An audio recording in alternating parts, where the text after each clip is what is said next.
السلام علیکم، میں ہوں محمد رضوان اور آپ دیکھ رہے ہیں ہمارا یوٹیوب چینل جاسوسی کی دنیا۔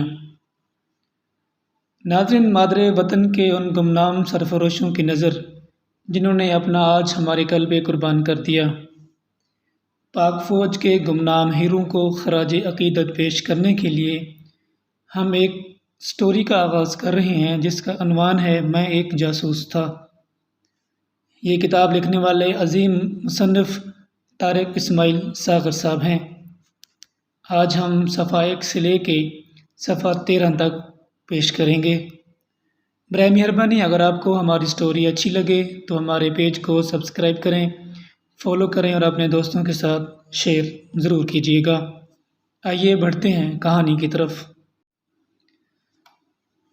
سر شام ہی ہم سرحدی علاقے میں پہنچ گئے تھے اور اب ایک جیپ گاؤں کے کچے پکے ٹیڑھے میڑھے راستوں پر اچھلتی کودتی مجھے بس سرحدی چوکی کی طرف لے جا رہی تھی جہاں سے میں نے سرحد عبور کرنی تھی۔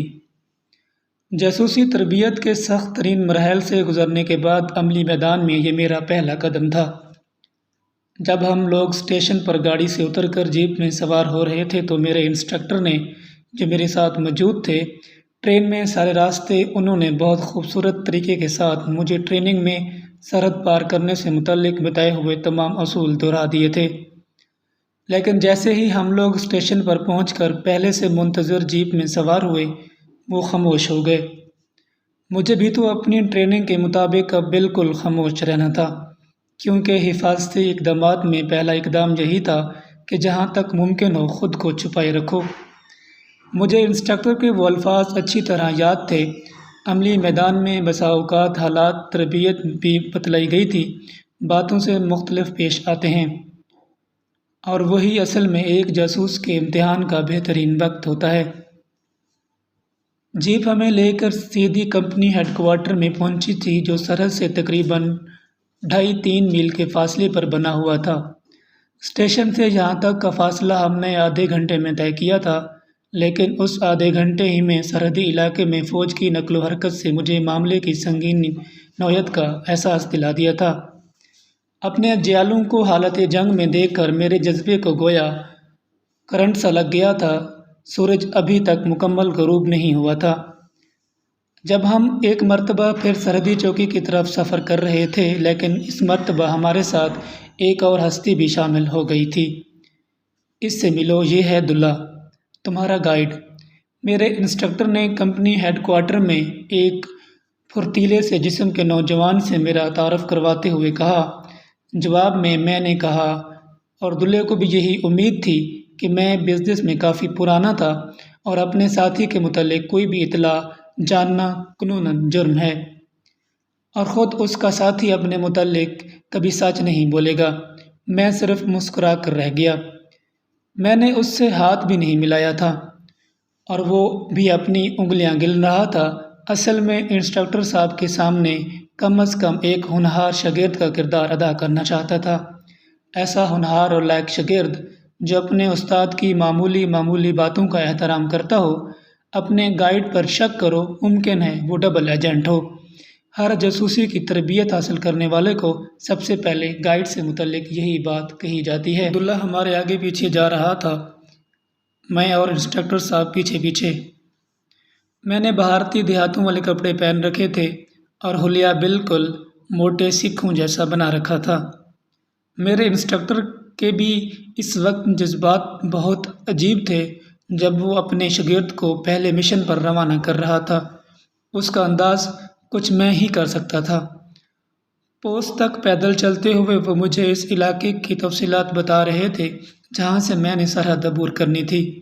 سرحد عبور کرنے کے بعد آنے والے تمام گاؤں کا نام، کچی سڑک کہاں ہے، پکی سڑک کہاں ہے، ان کے سرحدی چوکی کی کس طرف ہے، عموماً BSF Indian border security force والے کس علاقے پر زیادہ نظر رکھتے ہیں، محفوظ راستہ کون سا ہے، راستے میں آنے والے ندی نالے، ان کا محل وقوع، آبادی سے متعلق معلومات، اور مندر اور گرودواروں کی نشاندہی، تھانے کا اتا پتہ، چوروں لٹیروں کے راستے اور دیگر باتیں۔ میرے ذہن میں علاقے سے متعلق تمام چیزیں نقش ہوتی جا رہی تھیں۔ پوسٹ سے کچھ فاصلے پر ہم رک گئے۔ غالباً ان لوگوں کو ہماری آمد سے پہلے ہی باخبر کر دیا تھا، اور اب ایک انسپیکٹر 2 سپاہیوں کے ساتھ میرا منتظر تھا۔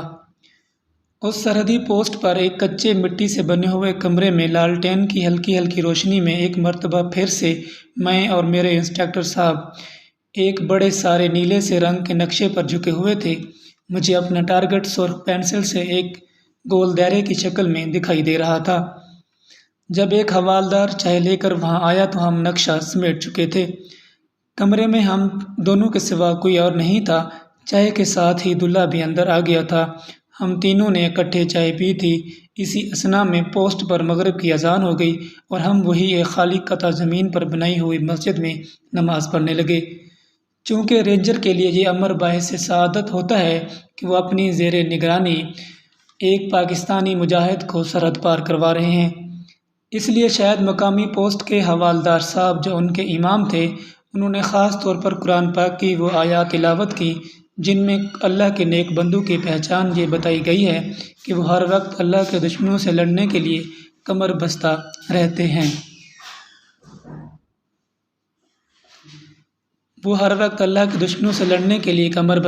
ہیں۔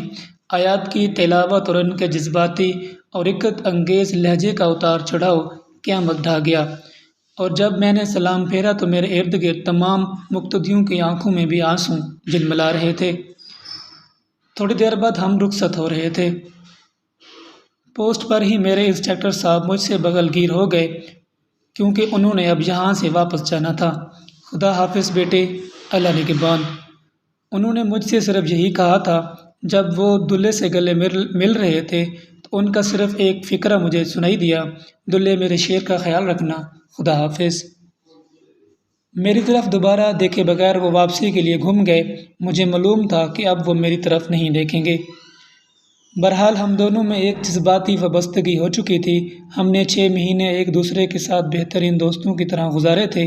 وہ میرے استاد سے زیادہ میرے والد اور اس سے زیادہ دوست تھے۔ مورچے سے باہر آتے ہوئے ہمیں مورچے پر موجود دونوں گن سلوٹ کے ساتھ الوداع کیا، پھر باقی سب تو وہیں رہ گئے۔ دلہا اور 2 مسلح جوان آگے آگے چل دیے اور میں ان کے پیچھے پیچھے۔ میرے کندھے سے ایک کپڑے کا تھیلا لٹکا ہوا تھا، ان میں مکمل بھارتی دیہاتی نظر آ رہا تھا۔ سرحدی لکیر پر ایک مخصوص مقام پر پہنچ کر دونوں محافظ رک گئے۔ انہوں نے تیزی سے پوزیشن لے لی تھی۔ اس وقت وہ مکمل رینجر نظر آ رہے تھے، مستعد، چوک و چوبند، تیار۔ دونوں نے ایک مرتبہ پھر مجھے گن سلوٹ دیا اور وہیں زمین پر بیٹھ گئے۔ میں نے سر کے اشارے سے سلام کا جواب دیا اور دلہے کی مطیت میں سرزمین پاکستان سے سرزمین ہندوستان پر پہلا قدم رکھا۔ ہم دونوں ایک دوسرے سے 5 گز کے فاصلے پر چل رہے تھے۔ میرے منہ میں ببل تھی جیسے میں مسلسل چبا رہا تھا۔ چاروں طرف سناٹا تھا، یا خدا کی ذات! اس وقت تک تو میں وہیں کچھ کرتا آ رہا تھا جو مجھے سکھایا گیا تھا، لیکن اب وقت اس سے بڑھ کر کچھ اور کرنے کا آ گیا تھا۔ مجھے اپنے متعلق ہمیشہ سے یہ خوش فہمی تھی کہ میں پتھر کے اعصاب رکھتا ہوں، لیکن بھارتی علاقے میں پہلا قدم رکھتے ہی میرے جسم میں سنسنی سی ایک تیز لہر دوڑ گئی۔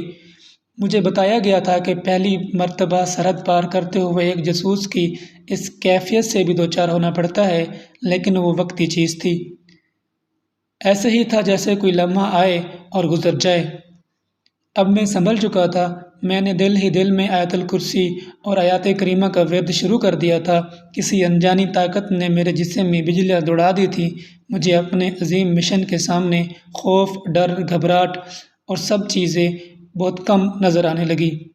ایک جذبہ تھا جس سے بہت سارے جذبوں کا گلا گھونٹ کر اپنی حقیقت منوا لی تھی۔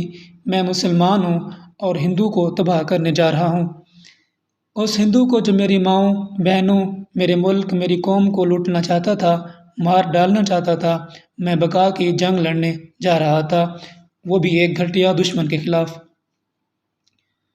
دلہا بڑے اطمینان کے ساتھ آگے آگے قدم اٹھاتا میرے آگے چل رہا تھا۔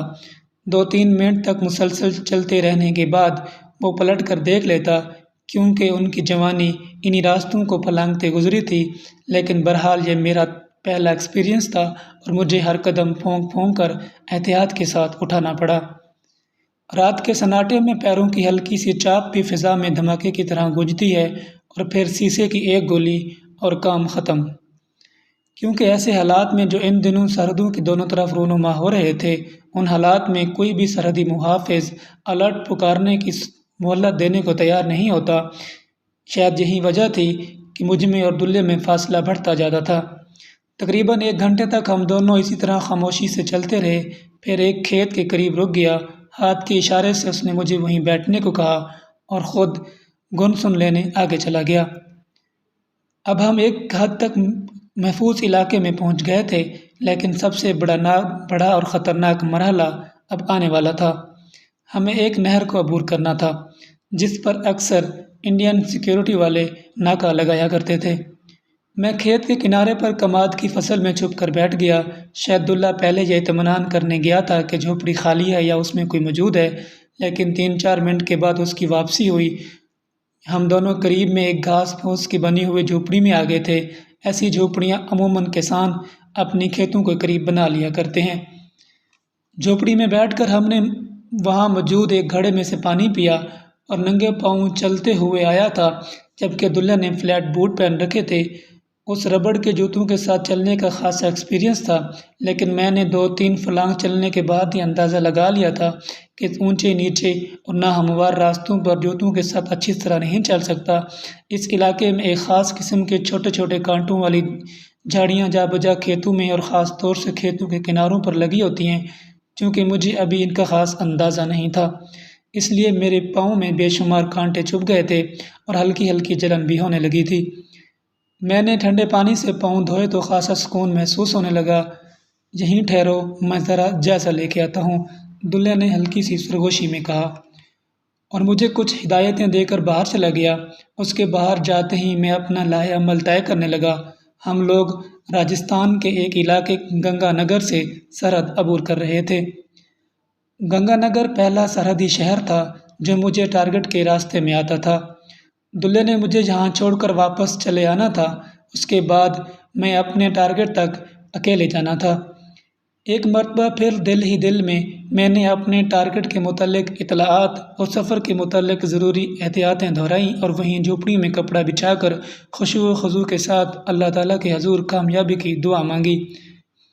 میں اب بالکل پرسکون تھا، مطمئن اور آنے والے حالات کا مقابلہ کرنے کے لیے ہر وقت تیار۔ چند ہی منٹ میں دلہا واپس آ گیا۔ چلو جی، اس نے تیز سرگوشی کی اور ہم چل دیے۔ میں نے اپنے پاس موجود انڈین کرنسی نوٹ پلاسٹک کے تھیلوں میں پیک کر کے اپنے کپڑوں میں مختلف جگہ چھپا رکھے تھے۔ چلتے چلتے ہم نہر کے کنارے پہنچے، وہاں اپنے کپڑے اتارے اور انہیں پلاسٹک کے تھیلوں میں اچھی طرح پیک کر کے ایک ڈوری کے ساتھ اپنے اپنے جسم سے باندھ لیا۔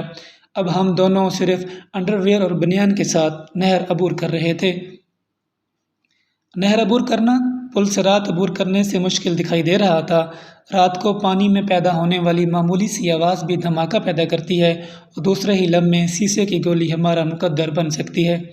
کیونکہ نہر کے مختلف حصوں میں عموماً انڈین سیکیورٹی فورس والے شکار کے منتظر رہتے ہیں، ہم دونوں ہی تقریباً مردہ لاش کی طرح تیرتے ہوئے، یعنی سیدھے لیٹ کر تیرتے ہوئے نہر عبور کی تھی۔ اب ایک نئی مصیبت آن پڑی تھی۔ یہ نہر کناروں سے پکی تھی اور کنارے بھی خاصے اونچے تھے۔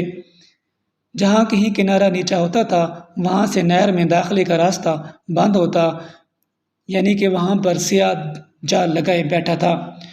تقریباً 4 مرتبہ ہم نے مختلف جگہ سے نہر کو عبور کرنے کی کوشش کی، مگر ناکام رہے۔